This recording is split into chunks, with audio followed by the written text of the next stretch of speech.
Alright, picking up again on acids and bases number 3. We left off last time with this problem of the bisulfate ion, which is a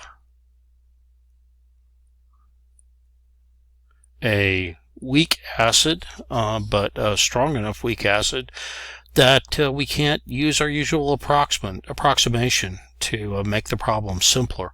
So what we'd have to do with this, we're faced with this equation right here once we're dealing with this ice chart. What we have to do is start processing this algebraically. So that would look something like this. We would say 1.2 times 10 to the negative 2, and then multiply that by 0.5 minus x is equal to x squared. And then if we multiply those through the 1.2 times 10 to the negative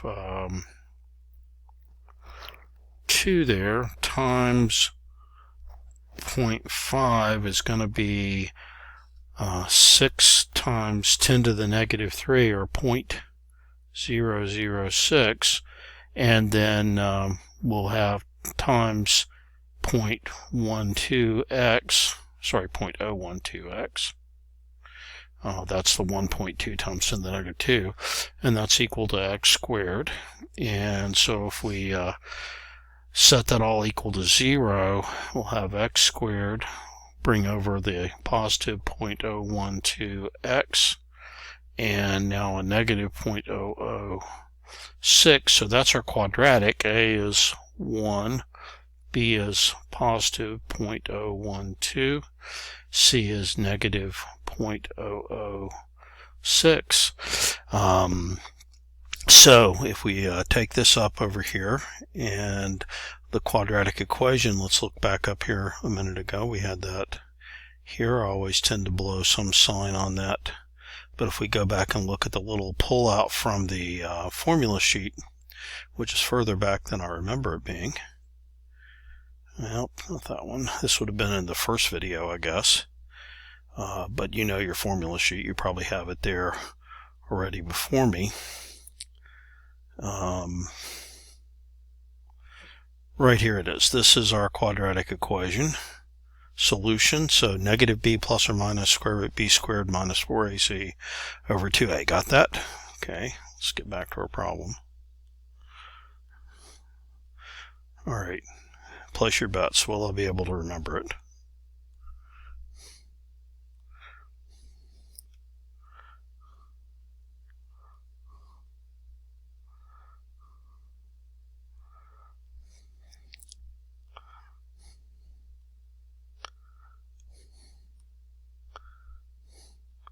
Almost there. There we go. So the solution x is equal to negative b plus or minus the square root b squared minus 4ac over 2a. And so we said a is 1 down at the bottom there. B is 0.0012, so we have negative 0.012 plus or minus square root 0.012 quantity squared minus 4 times 1 times negative 0.006, it's all under the square root radical there, over 2 times 1. Alright, lots of places to go wrong on the math here.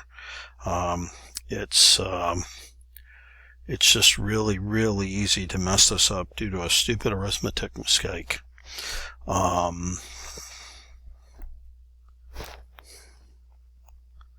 I'm going to try to do this. Alright, so what I get here is my value is 0.012, negative 0.02, plus or minus.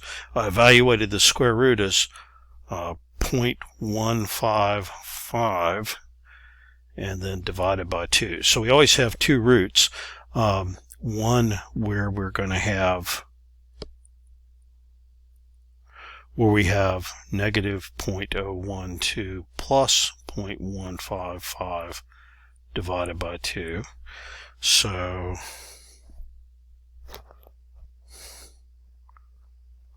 That value is 0.072, we'll call it.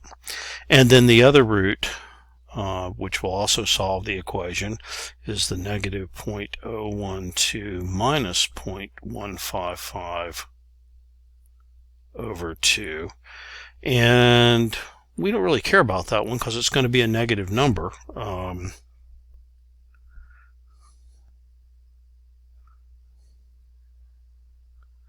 That comes out to be negative 0.08, but x can't really be a negative number for us, so we're going to ignore that one. Now, I don't know about you, but I really would hate to bet my life on that answer. So I have posted a link to you in the announcements section about Wolfram Alpha. This is our buddy here. This is a screenshot from Wolfram Alpha. And to bless its heart, down here it's got our solutions for us that it worked out for us. And I think we got them right, actually.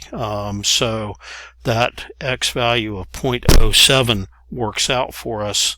And so if the question here had been, what's the pH? Again, this is 0.07, what did I say, 0.072 basically. And this is going to be 0.4, what's that going to be, 28, I think, right there. So our pH would probably be the negative log of 0.072. So that's 1.14. So that's a pretty acidic ion, as you might imagine, for our final answer. So again, while it's good to know how to work through the quadratics, Wolfram Alpha is your friend. You can type, you see I entered the equation up here like so. It gave me back an interpretation of the equation, which indeed worked out. It gives me a graph, and if you can even use a graphing calculator, those two dots are our two solutions, and then the solutions are down there. So Wolfram Alpha is pretty handy. There's also ways to do this with Solver on the TI 80 plus level calculators, and I've linked videos in the announcements of the Canvas course to things for that.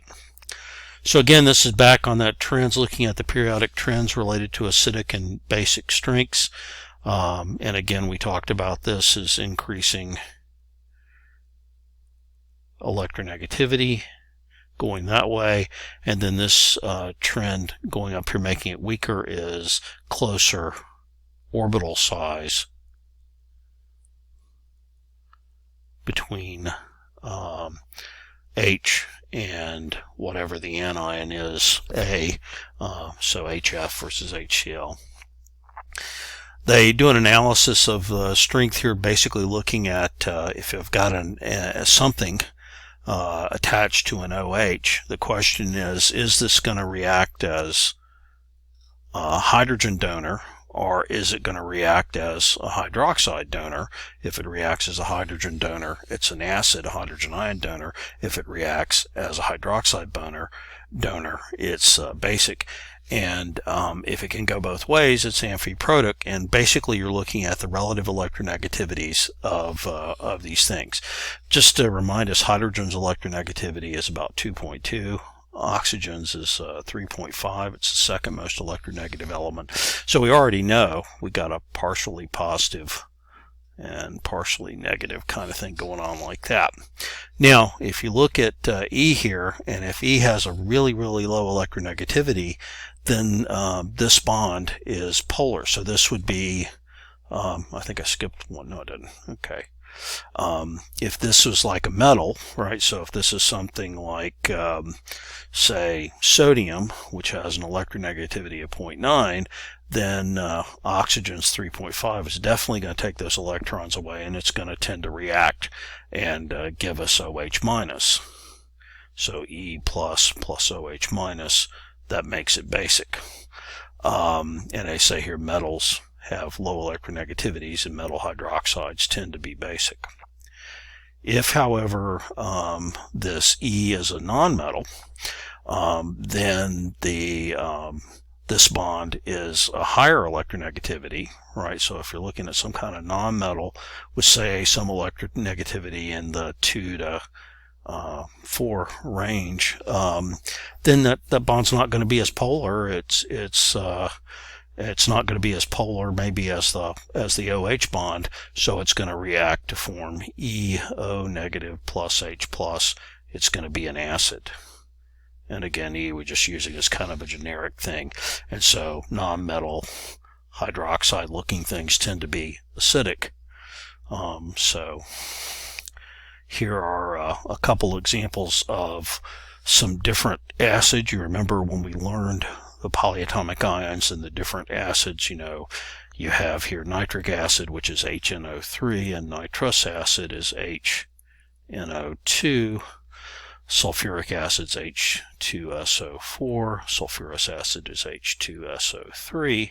If you do your formal oxidation calculation, formal oxidation number, formal charge calculations, you see that the oxidation states are higher on the X, so +5 and +6, as opposed to +4 and +3, and acidity increases in that direction. So HNO3 is a strong acid, H2SO4 is considered a strong acid. These guys are both considered to be weak acids, but still appreciable, but weak acids.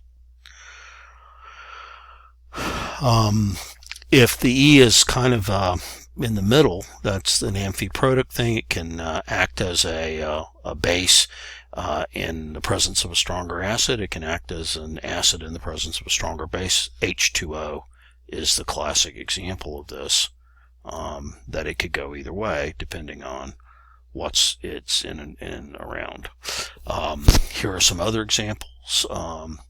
So compound of aluminum here, which is a aluminum compound, that's aluminum hydroxide with 3 waters attached to it, so triaqualuminum hydroxide, and it will react in base to become AlH2O2 OH4 plus H2O, where one of the H2Os attached to the aluminum gives up a hydrogen and becomes a hydroxide. And then if it's an acid, what it can do is become AlH2O4 OH2 plus H3O plus, or H2O rather, where the H3O plus donated a proton to one of the H2Os, and that became then the 4th H2O coordinated to the aluminum. All right, when we come talking about salt solutions being acidic, basic, or neutral, what we're going to be looking for is is the ions, or the ions conjugate acids of a base, or conjugate bases of an acid. Okay, usually the cation might be a conjugate acid of a base, for example ammonium, and the anion might be a conjugate base of an acid, like for example the nitrite ion. And what you're going to see is that there are really strong acids like HCl. Its conjugate base is Cl minus, but that's basically not really basic, so it won't affect the salt's acidity. And if I have something like ammonium chloride, this is going to be acidic because this is a conjugate acid of a weak base, and this is the conjugate base of a strong acid. And strong acids, conjugate bases, are very weak bases, and the weak base gives me a stronger conjugate acid. Again, I wouldn't call it a strong acid by any means, but a stronger conjugate acid. So, and we're having a little glitch here with the OneNote. Hold on, let's see if we can get that to behave.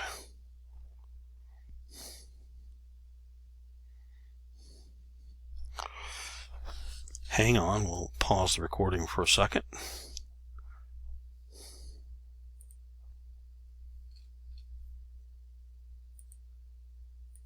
All right, so picking back up, we are talking about salts and whether salts are acids or bases, and we're going to look at these resulting salts of these, thinking of these neutralization reactions. So generally speaking, if we talk about an acid and a base reacting, so HA plus BOH, if you will, those two react, we're going to form water, and we're going to form a compound Ba, and Ba is going to be a salt. And this is, of course, water. So acid plus base yields water plus salt.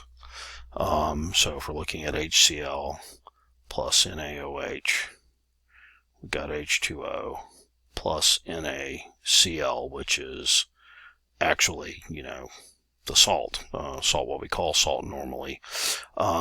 So when we think about our salt solutions, we're going to think about what kind of neutralization or reaction they might have arisen from.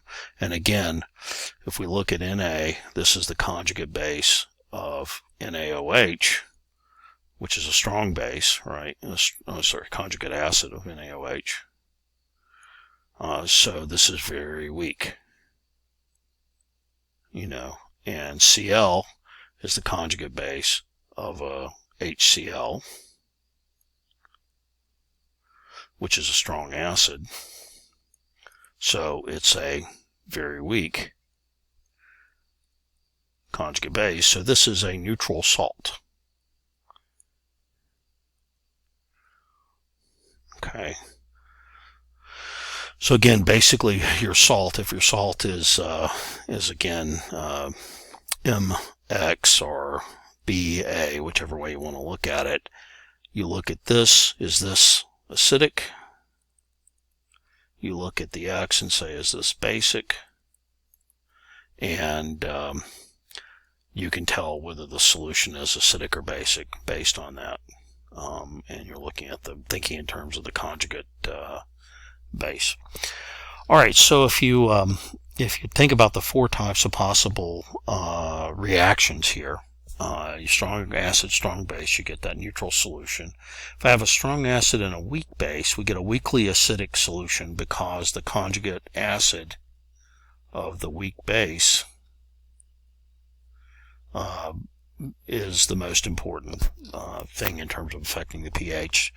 And so we get a weakly acidic solution. Weak acid, strong base, we get a weakly basic. Again, it's the conjugate base of that weak acid that determines that. And then weak acid, weak base, you could get acidic or basic. It depends on the Kas of the acids and bases. So if we're talking about, for example, HF reacting with NaOH, that's going to give me NaFAQ plus H2O. And the salt formed is NaF. Na is the vanishingly weak, it's a term I usually use, conjugate acid of strong base hydroxide, or NaOH.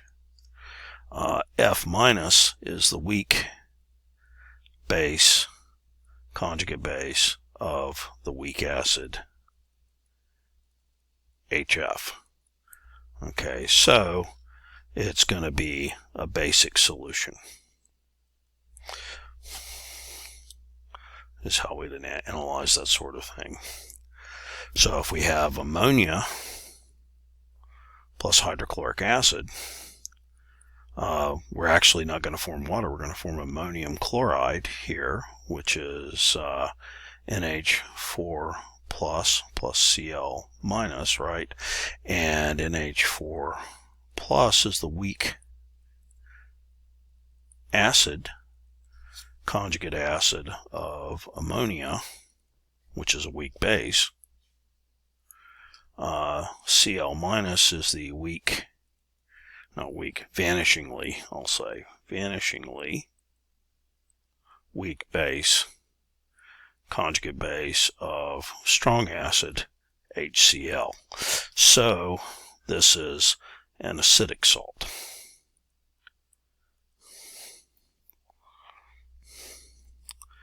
And then if we have something like ammonia plus nitric acid, sorry, that's ammonia, not ammonium.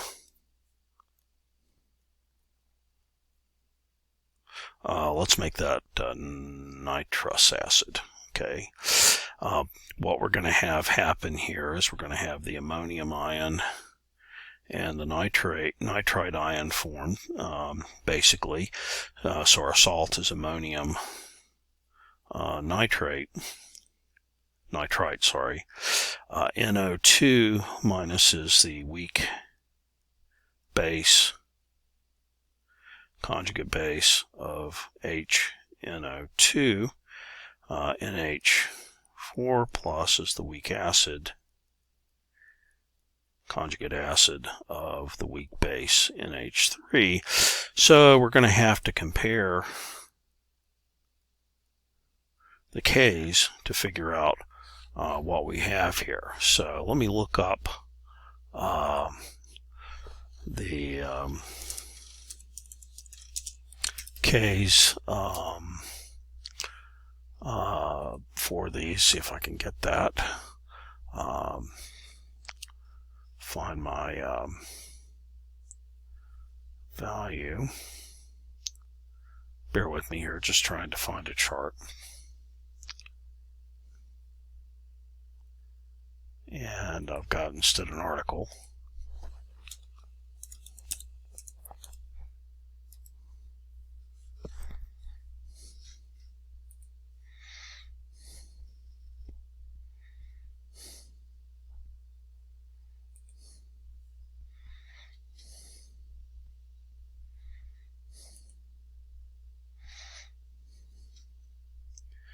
And of course, whenever you're looking for a really good table, this sort of, it's impossible to find. So let's see if I can get it for just HNO2.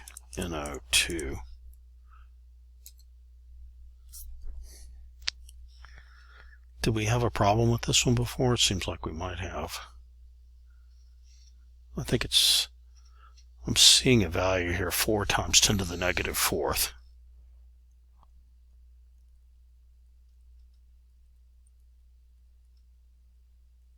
And the KB of this one is 1.8 times 10 to the negative fifth. I know that one. So who is the stronger at what they're doing? HNO2 has Ka is higher than the Kb, which means that NO2 is going to be a weaker base.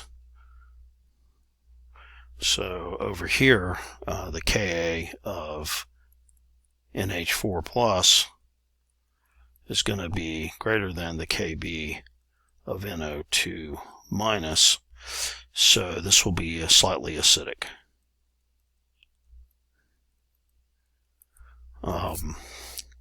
This Ka here is the HNO2, and this is the NH3Kb.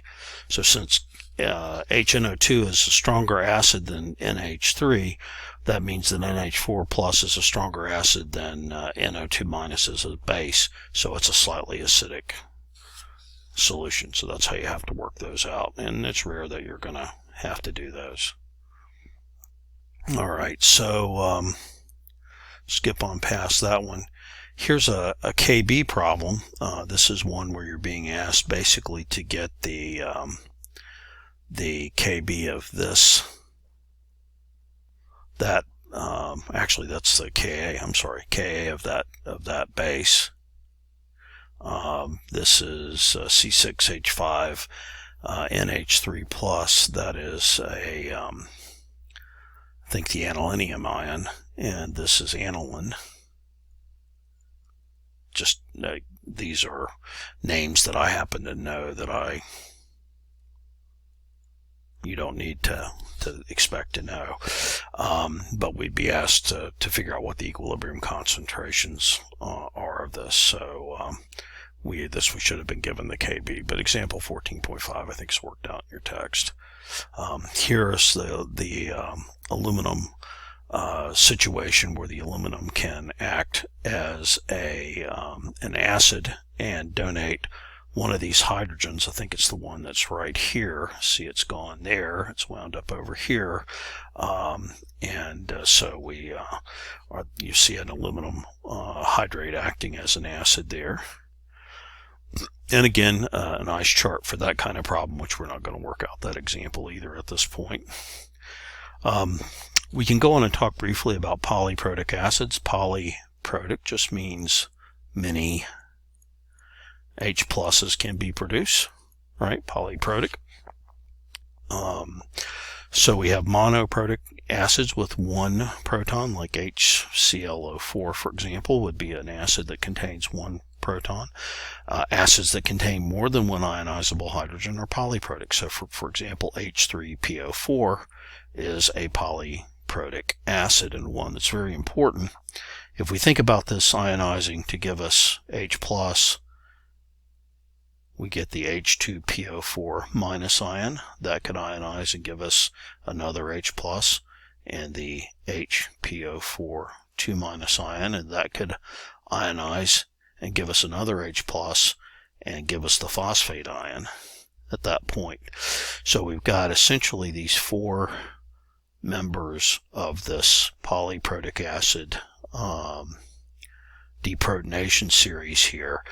And so we've got three sets of conjugate acid-base pairs. I can set up a buffer between these two. I could set up a buffer between these two. I could set up a buffer between these two and cover a pretty wide range of pH there. And that's why you see phosphate buffers are so important in biology and biochemistry. Diprotic acid, sulfuric acid is an example of that. And triprotic acid, like we said, phosphoric acid is an example of that. Here is a random look at the acetate, acetic acid and the acetate ion. So this is that acetate ion over here. And that gets us on into buffers. And so we talked about buffers before a little bit. What we're going to use with buffers is we're going to use pH is equal to pKa plus the log of the B minus over HB, where those are a conjugate acid-base pair. They have to contain